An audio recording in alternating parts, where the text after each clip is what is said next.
What is up, my friends? You are very welcome along to Thursday evening's Anfield Agenda News Roundup. Thank you so much to Connor for jumping on this morning for the early edition, but now I'm going to take you through what it would take to sign Mickey van de Ven, and we are talking about a record fee here, folks.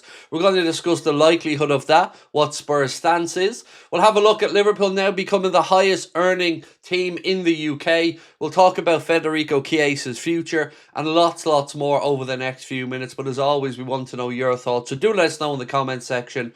Drop a like if you enjoyed this video, and I will be back tonight for the late night agenda at 8:45. And believe it or not, following the late night agenda, it's already time for the preview to come out for the Bournemouth game, so that'll be coming out a little bit later on tonight as well. But for now, let's get cracking with the news. So, I want to start off with a bit of an update on the Federico Chiesa situation. So last night, Lewis Steele wrote that Federico Chiesa withdrew from the bench due to an injury sustained in training on Tuesday that he felt again during the warm-up. Liverpool fly back home unclear on whether the Italian will be available or not for Saturday. But there's another question about Federico Chiesa that we have to address as well.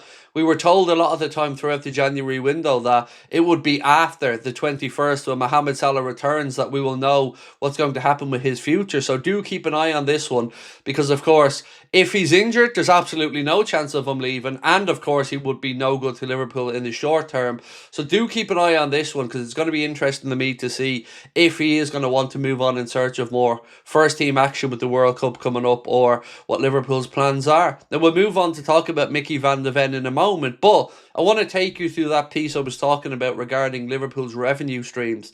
Dave O.C. Kopp writes that for the first time in the club's illustrious history, Liverpool have emerged as the highest earning team in the UK, generating a staggering, are you ready for this? £702 million in revenue during the 2024-2025 season.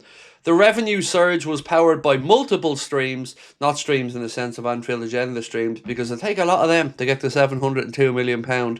Liverpool recorded an increase in broadcast income following the return to the Champions League, whilst commercial revenue jumped 7% thanks to non-match day events at Anfield, including lucrative concert bookings, which again wouldn't include an Anfield Agenda live show.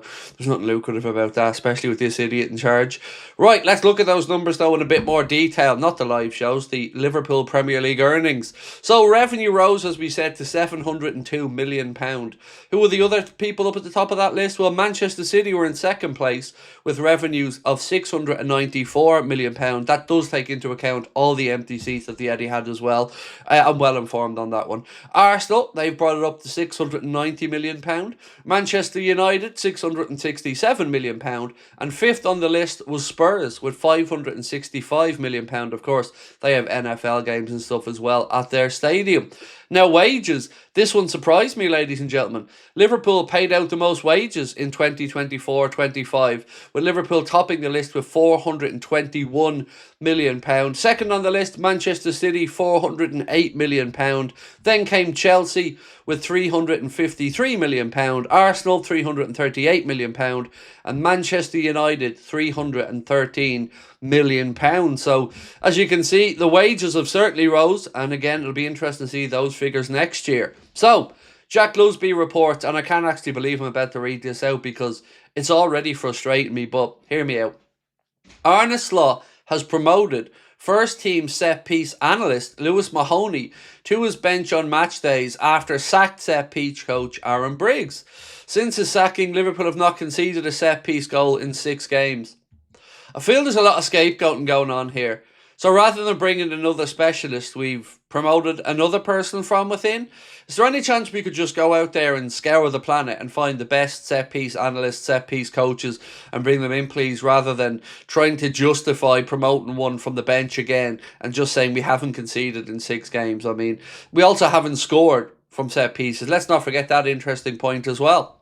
So, the Mail have said this about a potential move for Spurs' Mickey van de Ven, that Liverpool do have genuine interest in Spurs and Netherlands centre-back Mickey van de Ven, who is yet to sign a new contract with Spurs.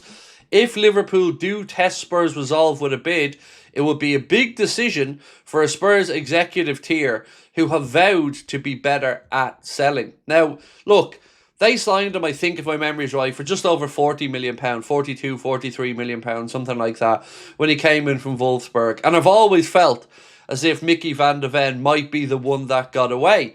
But when you look at the potential numbers involved in it, it does start to get a little bit, well, potentially nuts if these numbers are genuine. So, reports from Ben Jacobs via Last Word on Spurs said that Spurs value and will only sell Mickey van de Ven at a British transfer record fee.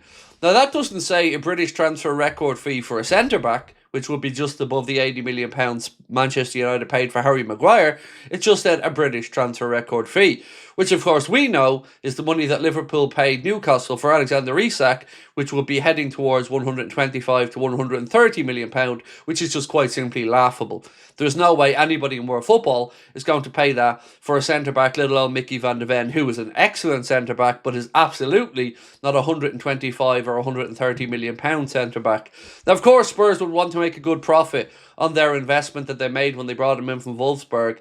They go on to say that Van de Ven will not rush into signing a new contract and is happy to wait and assess where Tottenham are before making a decision.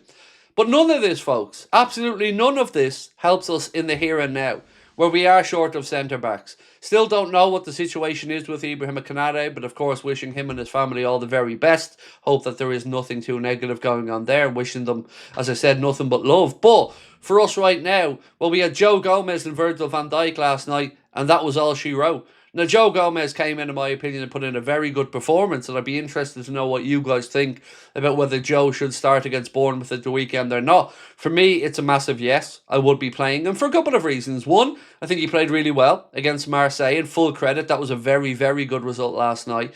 And also, it's not like he's a newbie.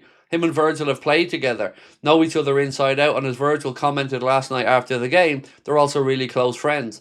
So for me, I will continue. Play Joe Gomez because I'm a big believer in if you're in possession of the shirt, you play well, you keep the shirt.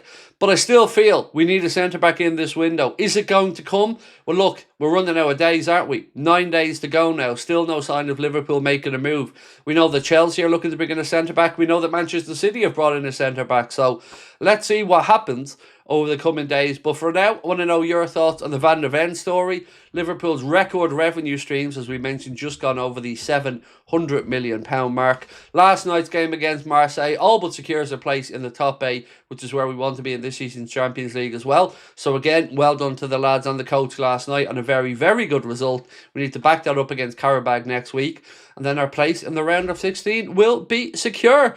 So ladies and gentlemen, that is it for now, but I will see you tonight at 8:45 for the late night agenda. A reminder to keep an eye out as well for the Bournemouth preview, which will be dropping at about 10:30, 10:45 tonight. Have yourselves a wonderful day, and we'll talk soon. Bye-bye.